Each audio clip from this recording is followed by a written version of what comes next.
on peut commencer la vidéo. Hello tout le monde, j'espère que vous allez bien. Moi ça va bien, écoutez, il fait assez chaud aujourd'hui, j'ai décidé de tourner cette vidéo dehors parce que je trouvais qu'il faisait beau et puis voilà. Donc si vous entendez des bruits extérieurs, si vous entendez mon chat, c'est normal. Dans cette vidéo, je vais parler de la troisième, de mon année de troisième, des choses à savoir sur la troisième, voilà, qui me semblent intéressantes. J'ai noté tout ce que je devais dire dans un cahier brouillon et du coup c'est parti. Donc je vais vous annoncer du coup le plan de la vidéo, on va dire. Donc dans la première partie je vais parler de mon expérience, donc comment j'ai vécu la troisième et mon année de troisième. Dans la deuxième partie du coup je vais parler du plan scolaire, donc au niveau des cours, de la charge de travail, voilà, est-ce qu'il y a vraiment une grosse différence avec la quatrième. Ensuite, dans la troisième partie, je vais parler du plan social, donc tout ce qui est la mentalité un peu des élèves, etc. Aussi les profs, un peu comment les profs sont en troisième, enfin voilà.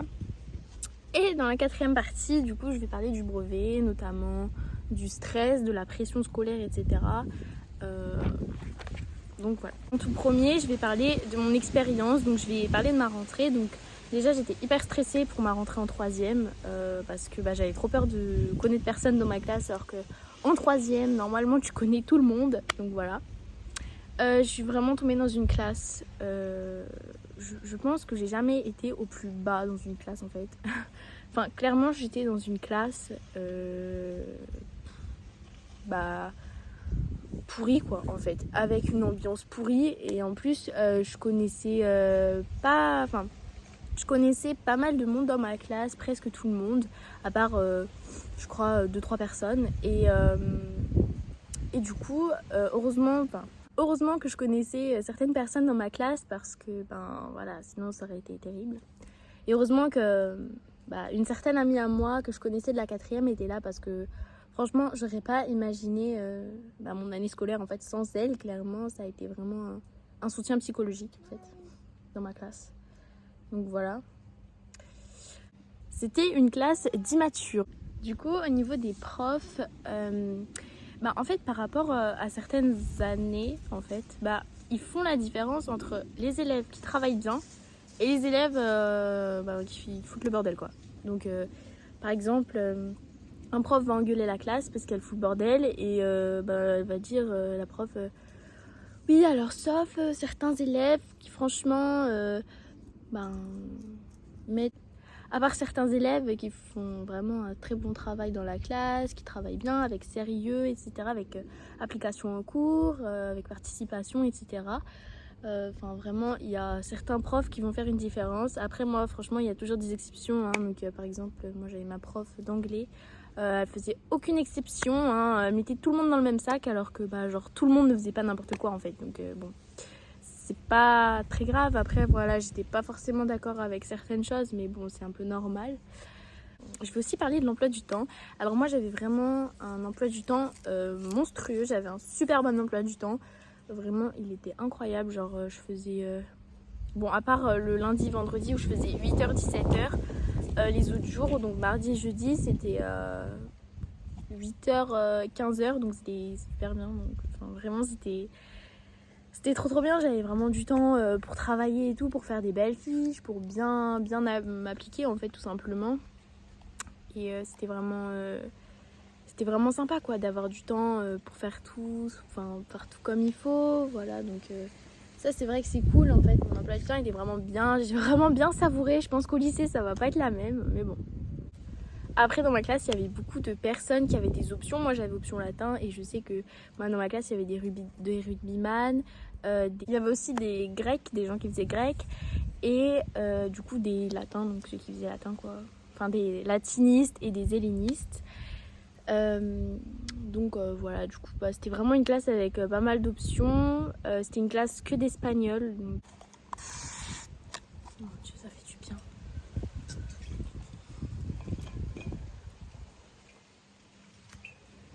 Mon Dieu qu'il fait chaud.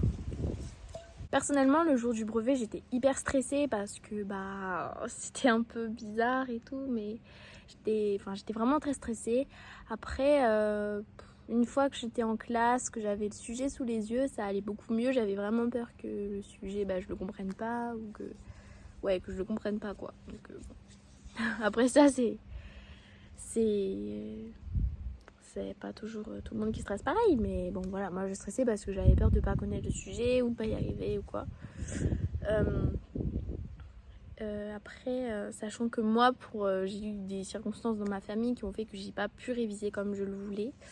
J'ai eu que 10 jours pour réviser le brevet, donc c'est un peu compliqué.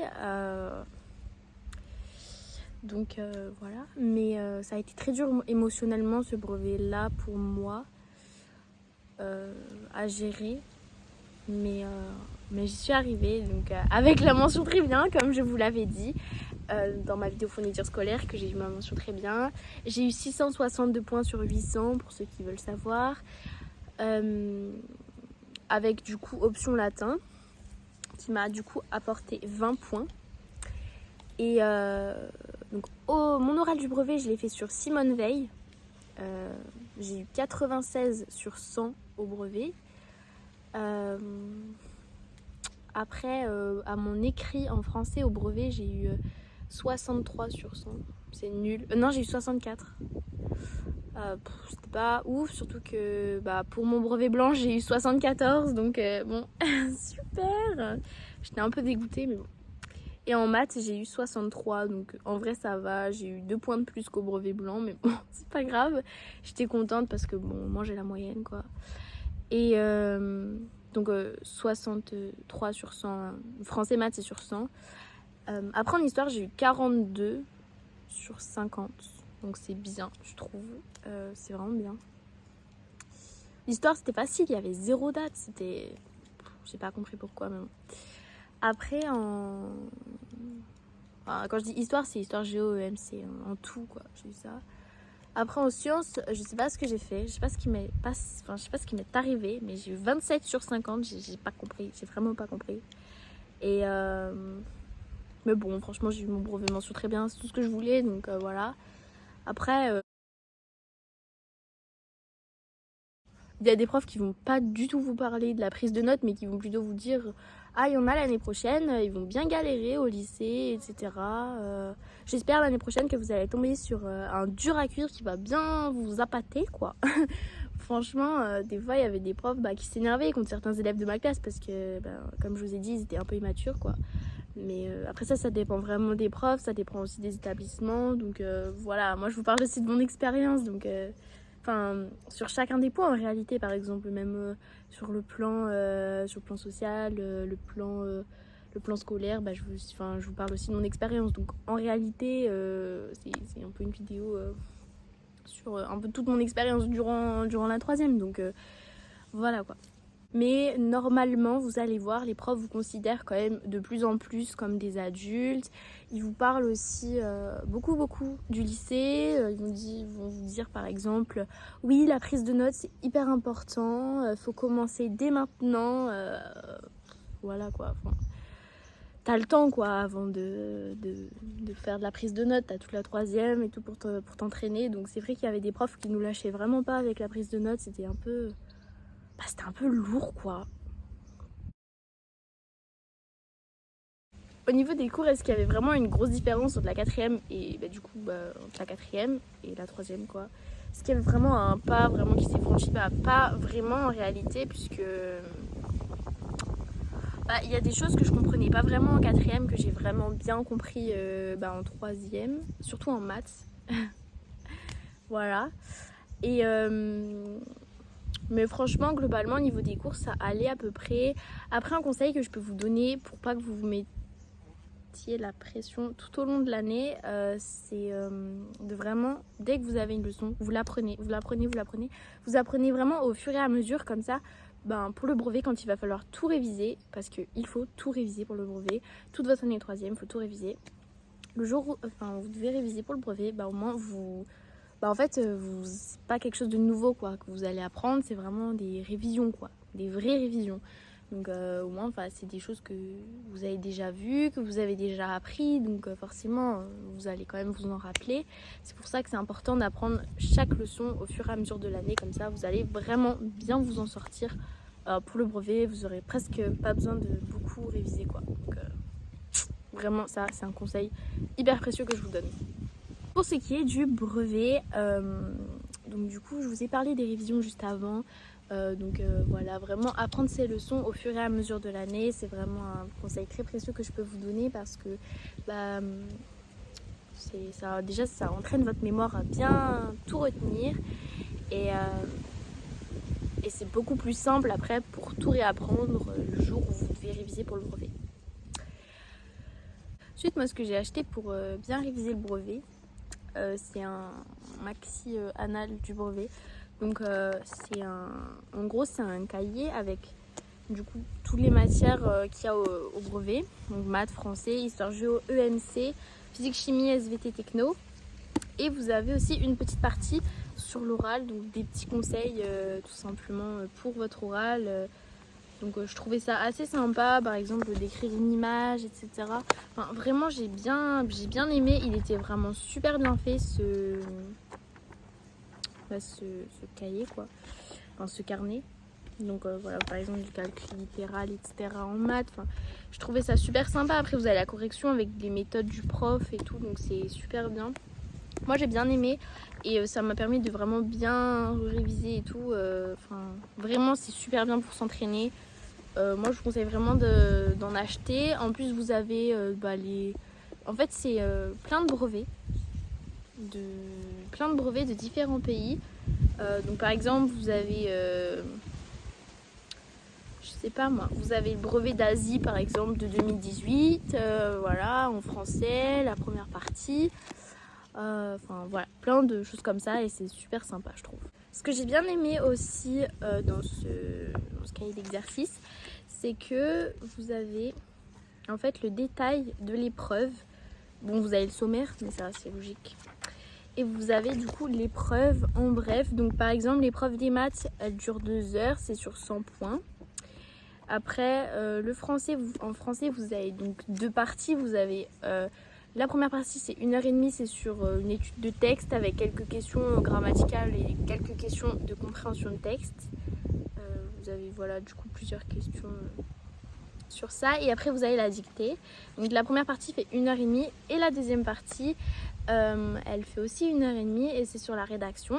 Donc lors de cette rédaction vous allez devoir choisir entre 2 sujets, le sujet d'imagination et le sujet d'argumentation. L'imagination c'est un peu je ne vais pas non plus vous dire ce que c'est, mais enfin vous verrez bien. Et après pour le sujet d'argumentation, c'est vous allez mettre en place les méthodes que vous avez apprises pour argumenter par exemple une question. Voilà.